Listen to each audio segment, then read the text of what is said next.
Hello दोस्तों, welcome to Pooja chess class. आप सब कैसे हैं? उम्मीद करते हैं आप लोग बहुत अच्छे होंगे। आइए आज का हमारा क्विज स्टार्ट होता है। इसमें हम पॉलिटी के क्वेश्चन देखेंगे। आइए नेक्स्ट क्वेश्चन देखते हैं। भारतीय संविधान द्वारा प्रदत्त निम्नलिखित में से कौन सा अधिकार गैर नागरिकों को भी उपलब्ध है? ए संवैधानिक निराकरण का अधिकार, बी अभिव्यक्ति की स्वतंत्रता, सी देश की किसी भाग में घूमने एवं बसने की स्वतंत्रता, डी संपत्ति अर्जित करने की स्वतंत्रता। देखिए, भारतीय संविधान में गैर नागरिकों को संवैधानिक निराकरण का अधिकार प्राप्त है, तो इसका ऑप्शन सही होगा ऑप्शन नंबर ए, संवैधानिक निराकरण का अधिकार। अगला क्वेश्चन देखते हैं, क्वेश्चन नंबर 17।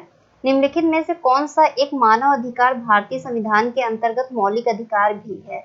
ए सूचना का अधिकार, बी काम का अधिकार, सी शिक्षा का अधिकार, डी मकान का अधिकार। देखिए, 86वें संविधान संशोधन अधिनियम 2002 द्वारा शिक्षा के अधिकार को मौलिक अधिकार घोषित किया गया है। संविधान में अनुच्छेद 21 का अंत स्थापित कर यह व्यवस्था की गई कि राज्य 6 से 14 वर्ष के आयु के समस्त बच्चों को ऐसे ढंग से जैसा कि राज्य विधि द्वारा अवधारित करे निःशुल्क तथा अनिवार्य शिक्षा उपलब्ध कराएगा। तो इसका ऑप्शन सही होगा ऑप्शन नंबर सी, शिक्षा का अधिकार।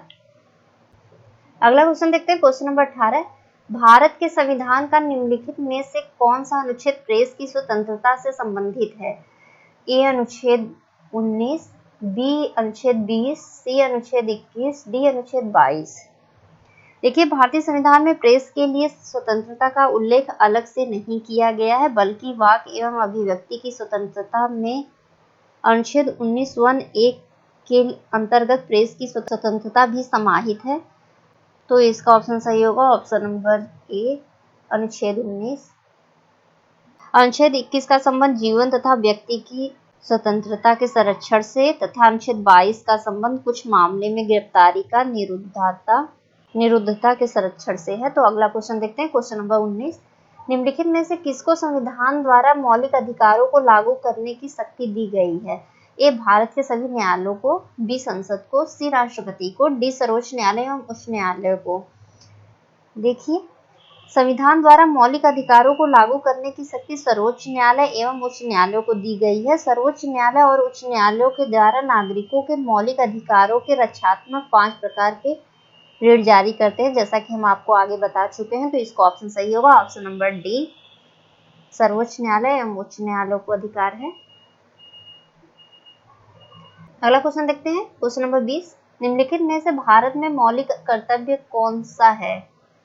ए न्यायपालिका से कार्यपालिका का पृथक्करण, बी हमारी मिलीजुली संस्कृति की समृद्धि विरासत और संरक्षित करना व महत्व प्रदान करना, सी बच्चों के लिए मुक्त व अनिवार्य शिक्षा, डी छुआछूत की परंपरा को समाप्त करना। देखिए, भारतीय संविधान में मौलिक कर्तव्य डॉक्टर स्वर्ण सिंह समिति की सिफारिश पर 42वें संविधान संशोधन 1976 द्वारा जोड़े गए 11 मूल कर्तव्य संविधान के भाग 4 कम के अनुच्छेद 51 कम में वर्णित है। तो इसका ऑप्शन सही होगा ऑप्शन नंबर बी, हमारी मिलीजुली संस्कृति की समृद्धि विरासत को संरक्षित करना व महत्व प्रदान करना, यह मौलिक कर्तव्य है। न्यायपालिका से कार्यपालिका को पृथक करना, बच्चों के लिए मुक्त, यह राज्य के नीति निर्देशक सिद्धांत है। अगला क्वेश्चन देखते हैं, क्वेश्चन नंबर 21। 42वें संविधान संशोधन के 10 आचार्य आदेशों की किस नाम से जाना जाता है? ए मौलिक अधिकार, बी मौलिक कर्तव्य, सी पंचायती राज के सिद्धांत, डी राज्य के नीति निर्देशक सिद्धांत।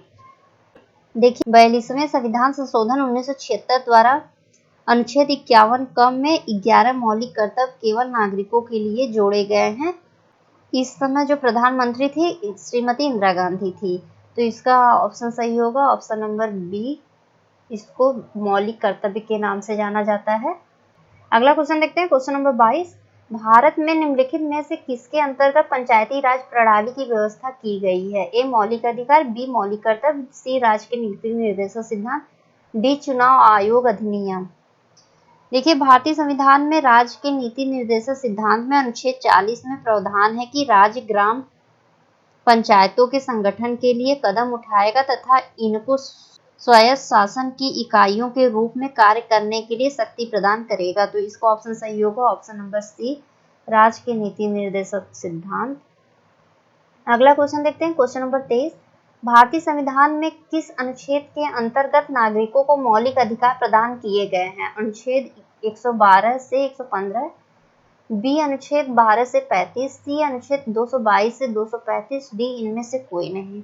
देखिए, भारतीय संविधान की एक प्रमुख विशेषता यह है कि इसमें भाग 3 में अनुच्छेद 12 से 35 तक जनता के लिए मुक्त अधिकारों की व्यवस्था की गई है।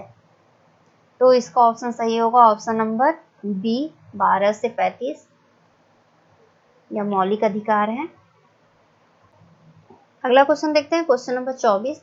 42वें संविधान अधिनियम 1976 में भारतीय संविधान में एक नया अध्याय जोड़ा गया है।